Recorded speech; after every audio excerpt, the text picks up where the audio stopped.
Hey guys, in this video I will be discussing about Introduction to Linux Kernel, which is based on Linux kernel development book by Robert Love. So let's get started. This is the content that I will be covering in this video. So let's deep dive into the history of Unix. So Unix is a practical and general purpose operating system. Back in 1969, Dennis Ritchie and Ken Thompson tried to implement a file system for an multi-user OS that is called Multics that got failed. Further, they implemented that OS for PDP-7 machine and later they also implemented it for PDP-11. And in 1973, they rewritten the Unix into C, and it was an unprecedented step because it made Unix portable to different kind of architectures. And as many of you may have heard, Unix version V6, which is very famous and widely used operating systems, including VST, Mac OS, and Linux.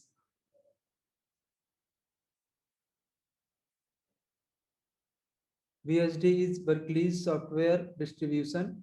It was based at University of California at Berkeley, and they have implemented various important features like uh, BI, VM, VM is virtual memory, demand paging, TCP/IP, and later Unix version was developed for different particular hardware architectures.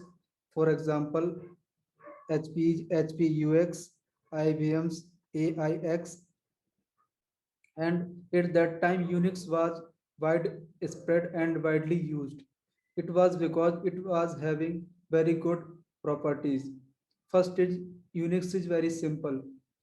Unix treats everything as a file, so even devices and network can be treated as file, and we can write simple system calls like open, read and write to access devices and network. And as we have discussed that it was rewritten to C, so it was portable to different kind of architectures. Also, it was having fast process creation and unique fork system call. Also, it was having robust inter-process communication. These features made Unix widely used. So let's see how Linux and the Linux kernel came into the picture. So in 1990s, Linus Torvald was a student and he was using an OS called Minix. So he wanted to make some changes and distribute it, but he was not able to do it because of license. So he thought to develop his own OS and he started with simple terminal emulator. Later in 1991, he published his work and many other developers contributed to it. Today, Linux supports almost all kind of architectures. Developing Linux, Linus Torvald and Linux community took reference of Unix for the development of Linux. So we say that Linux is Unix-like system, but not Unix, because Linux community has implemented the features of Unix in different ways and even more efficient ways and many more features. As we know that Linux is open source and it is licensed under GPL. So let's see the difference between operating system and kernel. Kernel is the core part of an operating system, but it is not whole OS. So OS consists of kernel, device drivers, bootloader, command cell, and other utilities. Kernel is very important and innermost part of an OS, and it is consist of mainly four parts. First is interrupt handlers. Second is scheduler, which schedules the processes to different processors. Third is memory management. Fourth one is networking and inter-process communication.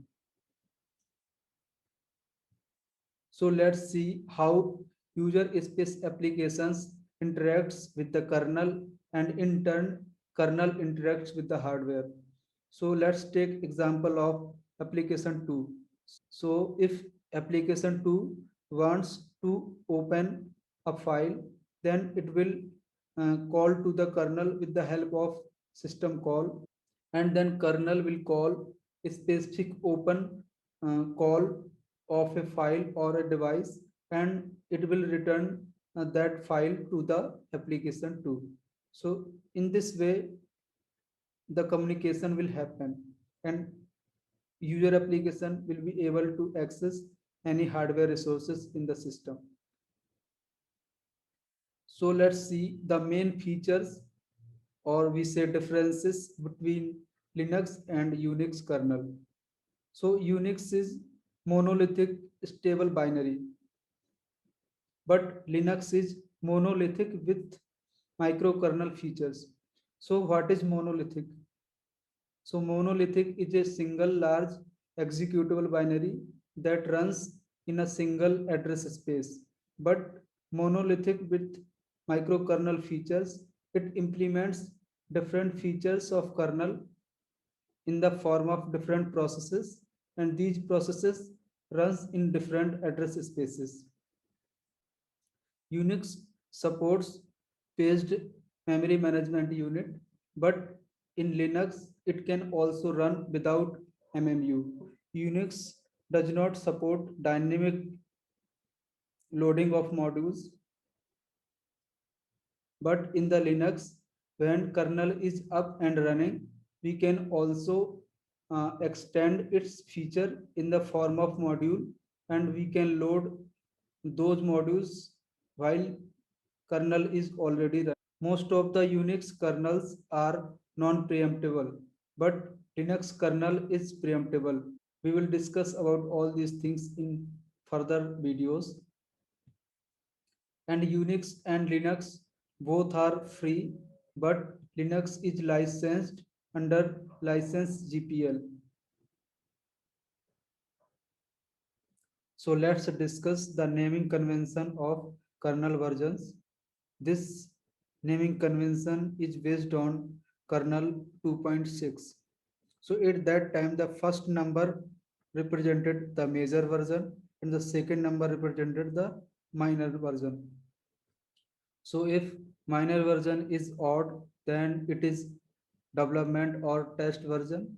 If the minor number is even, then it is stable or production version. And the third number represented the number of revisions that has been done on that particular version. And the fourth number represented the number of patches that has been done on that particular revision. But today Linux community use three numbers naming convention. So the first two numbers represents the major version, and the third and last number represents the nth release candidate for the next version. As we know that Linux kernel is open source and it has very diverse Linux community. So if you want to be part of the development of Linux, then you can also be part of it. So you can visit on kernel.org, where you will find each and every information how you can contribute to the kernel. So guys, that's it for this video. I will see you in the next video.